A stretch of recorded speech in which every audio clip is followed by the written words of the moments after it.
all, thank you once again for tuning in. Today we're going to have a very interesting chat, but first, if you're new to this channel, kindly hit that subscribe button and don't forget to turn on the bell notification to be posted on every time I upload a video. So today we're going to have a very interesting chat. I'm in one of the neighborhoods in Nairobi and I've gotten a chance to talk to one of its residents here. She has a very interesting thing going on and I'm going to show you, and let's get this chat started. Hi, kindly introduce yourself to us. Hi, my name is JD. I am a designer and welcome to my balcony. Yeah. What do you grow in your balcony?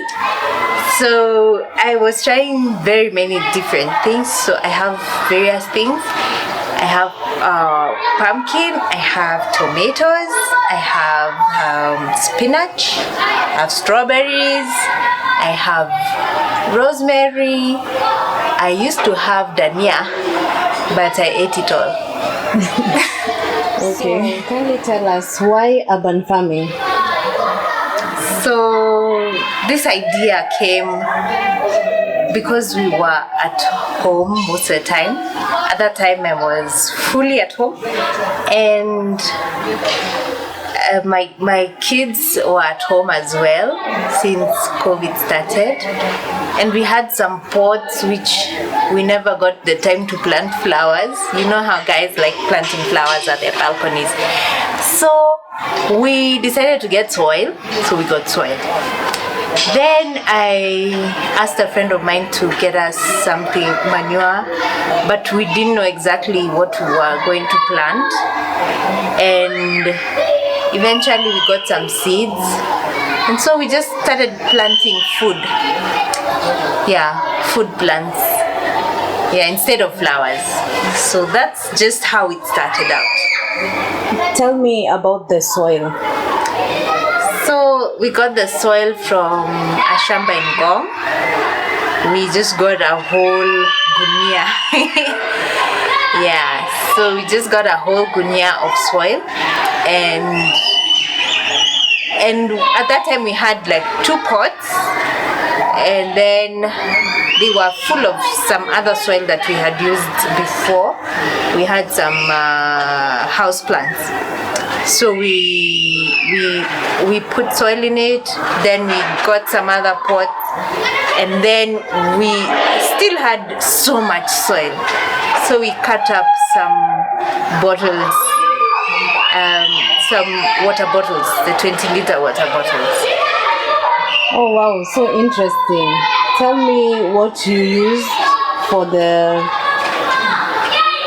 piping situation I'm seeing. Oh, okay.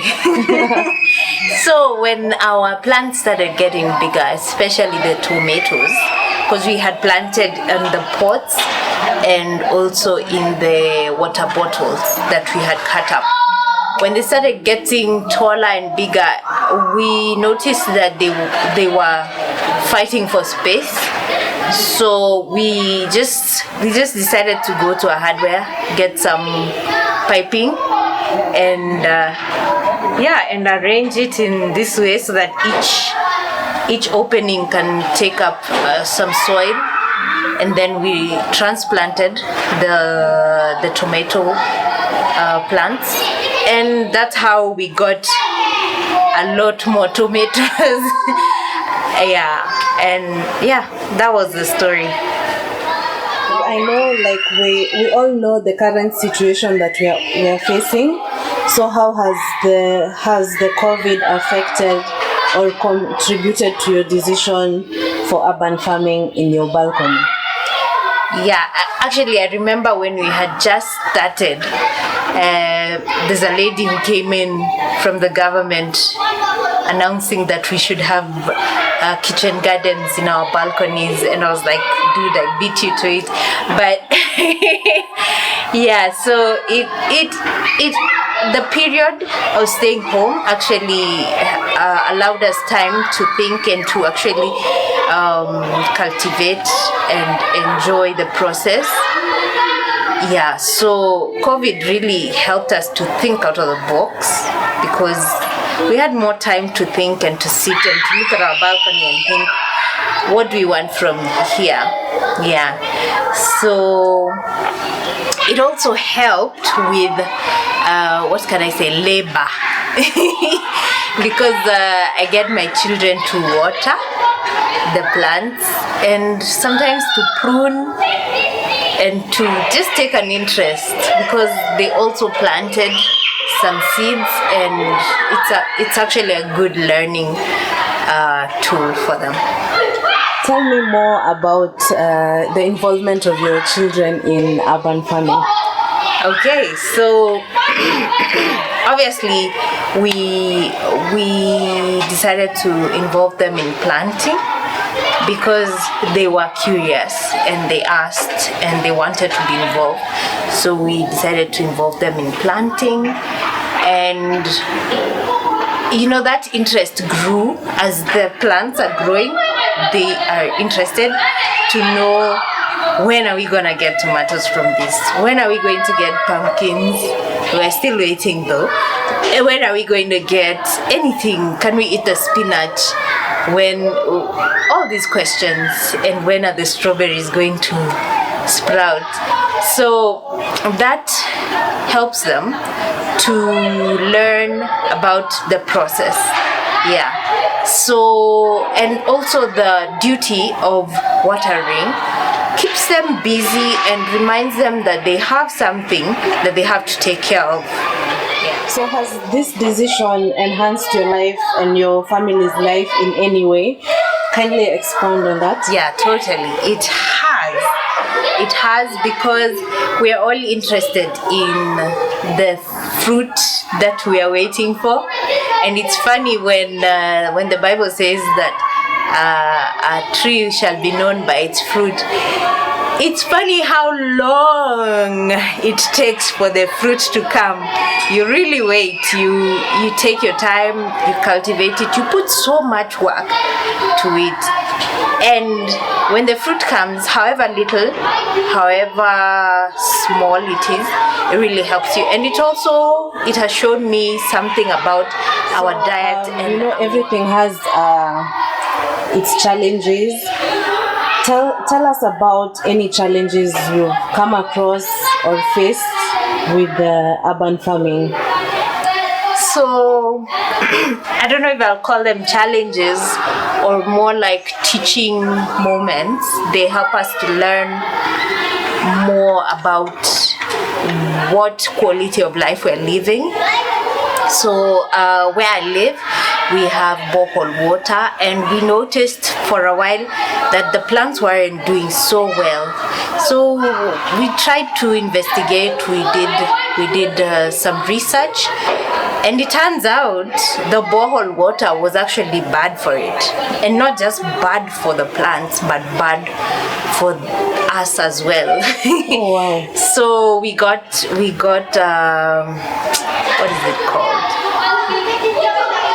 A purifier that purifies the water, and we use that to help us purify the water and get drinking and cooking water, and also some water for watering the plants, which is not so much actually. You don't need that much. Yeah, but that really helped us to realize what we are consuming. And also, of course, at the time COVID was the highest, we had various visitors here at our balconies as we were planting. Some monkeys, the white black ones, came and decided to knock at our balconies. One day they entered the house, but yeah, they ate some of the seeds, and it was fun. It was interesting. The children really were enjoying the view of nature right outside the balcony. Oh, wow. Okay, thank you so much. So just to sum it up, what advice would you give to anyone watching who would want to do the urban farming as well? I think go for it. Just go for it. You can use our model You can decide to do it in a different way. There's so many ways you can do it. There's hydroponics. You don't even need soil for that. There's different ways. You can just experiment, because that's what we did. We experimented. Some plants didn't do well. They died off. Like sukuma wiki it didn't. I don't know why. It just didn't. But spinach was doing so well. And you just try. You try. If you fail, then you learn from it. If you, at least the best thing that can happen is that you learn. Yeah. Okay, thank you so much, Miss Jedi. It was a pleasure talking to you today. Thank you so much for having me. So there you have it, guys. Don't let anything stop you. Urban farming is definitely the way to go, especially in these times. Thank you so much for watching. And if you're new, please hit that subscribe button, and let's meet next week. Same place, same time. Bye.